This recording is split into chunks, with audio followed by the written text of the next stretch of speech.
Just ahead, the man behind the extreme sport of kayaking. After your local news and weather.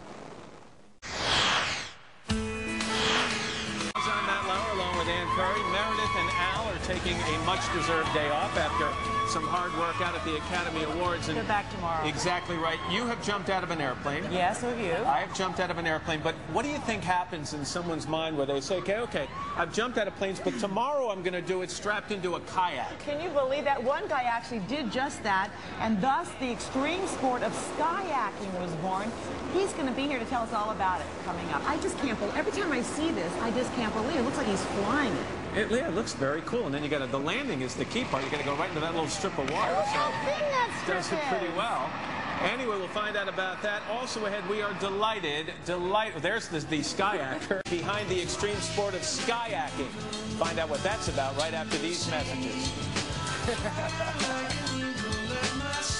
All right, we know you've heard of kayaking and you've heard of skydiving, but have you ever heard someone do both at once? Well, check this out, because that is Miles Daisher from Twin Falls, Idaho, who gets a thrill just by jumping out of airplanes while sitting in a kayak. He calls it skyacking, and he's done it at least 50 times. He's here to tell us all about it. Miles, good morning. Hey, Miles. You actually say being on this program is a bit like skyacking. It is. I'm super pumped up. It's kind of like base jumping and skydiving. You guys must feel like this all the time. Anytime that we're watching this, we're thinking, what, are you crazy? What made you do this for the first time? I resemble that remark.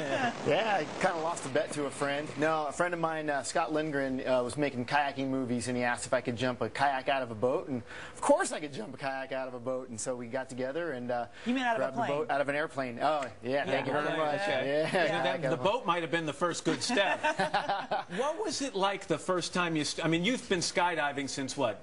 1995. Okay, so for a long time. What was it like the first time you got out of the plane and you were strapped into this thing? It's pretty much like your first skydive, you know. Palms are sweating, you're really nervous. What can happen? Am I ready for what can happen? You're kind of going through your malfunction procedures in your head so that if anything happens, it's instinctual. You just do what you have to do.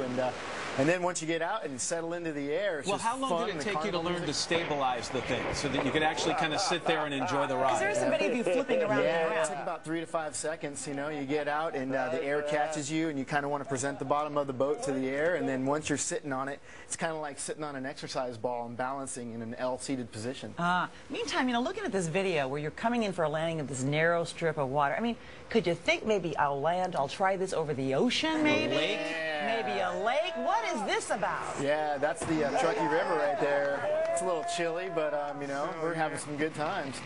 And, yeah, basically you're looking for skydiving, you want to have very accurate landings. And it's cool to be able to pinpoint an area.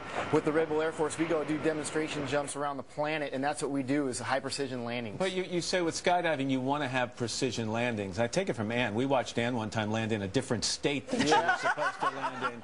So it doesn't always happen that way. Have you ever landed this thing on ground as opposed to water? What's that like? Well, I touch water, and I've gone up on the grass, and it's just smooth. Yeah, it no, just cruises. really? You don't do a face plant right off the bat? Nah, I've stuck it every time. Yeah, but you don't want to do that regularly. I mean, that's a mistake, but you don't want to purposely land on land. No, this boat would be fine on land. You could probably think land it on a street, on a gravel road.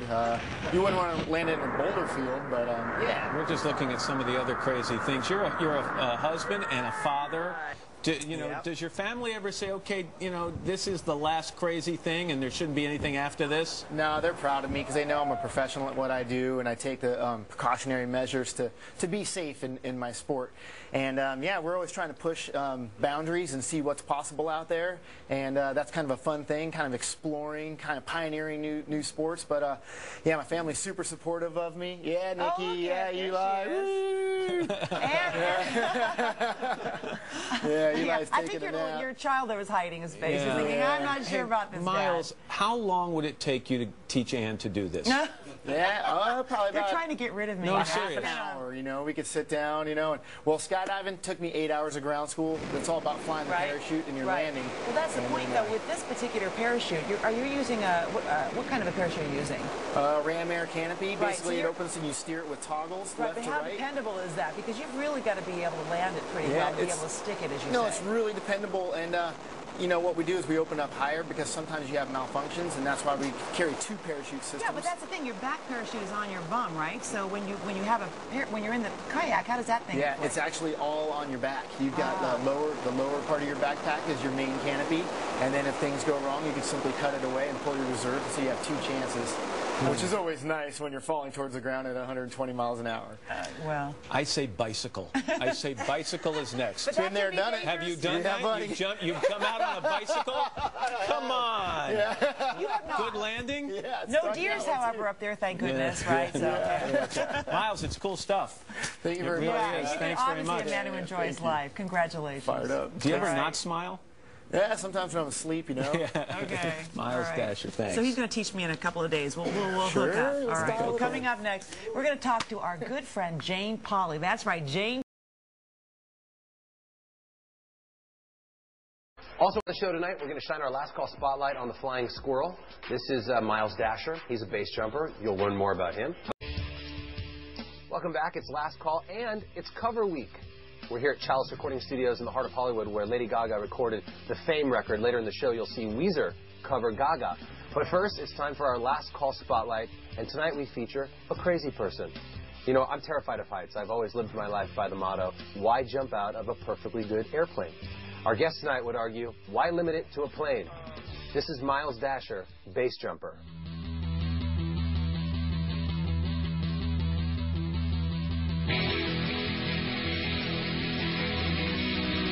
Hi, I'm Miles Daisher with the Red Bull Air Force. I'm a professional base jumper.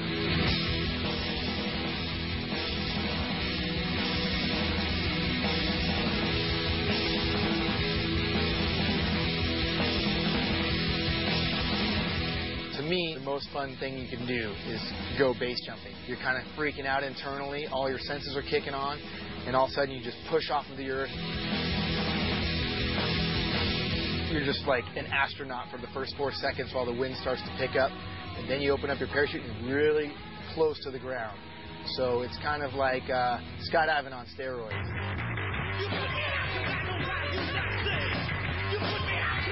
You're not really allowed to go jump off of a lot of things. Like to go one of these buildings over here and just kind of like, because not a lot of people are going to say, hey, come on out. Why don't you jump off our building with a parachute? Don't worry, nothing's going to happen to you, right? I, in fact, moved to a place in Twin Falls, Idaho, where they welcome base jumpers. I tried to jump everything that you can put on your roof rack of your car. Jumped a bicycle, jumped skis, jumped a kayak. Kayaking's really good for you. My favorite thing to do right now is wingsuit proximity stuff.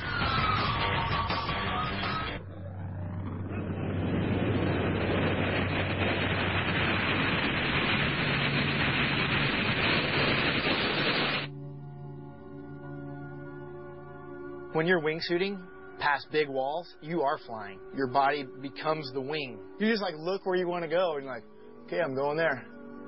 Okay, I'm going there.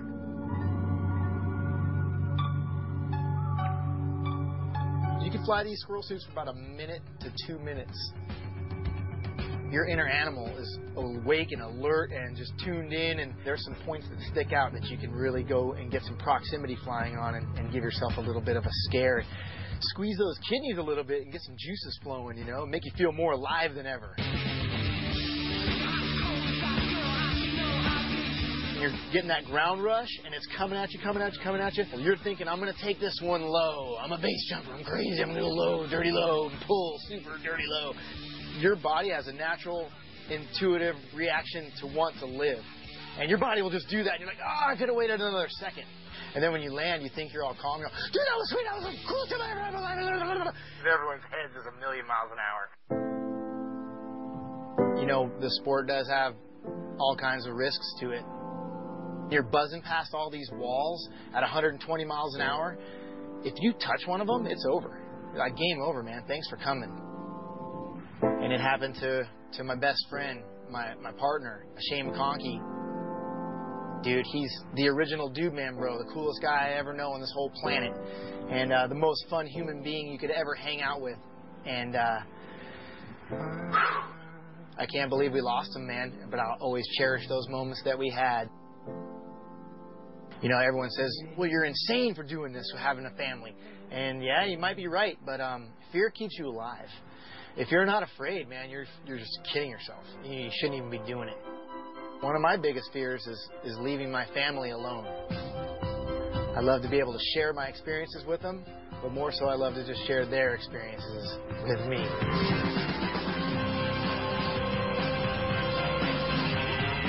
People say no fear, and there's a lot of sense to that. Figure out what you're afraid of if you want to conquer it.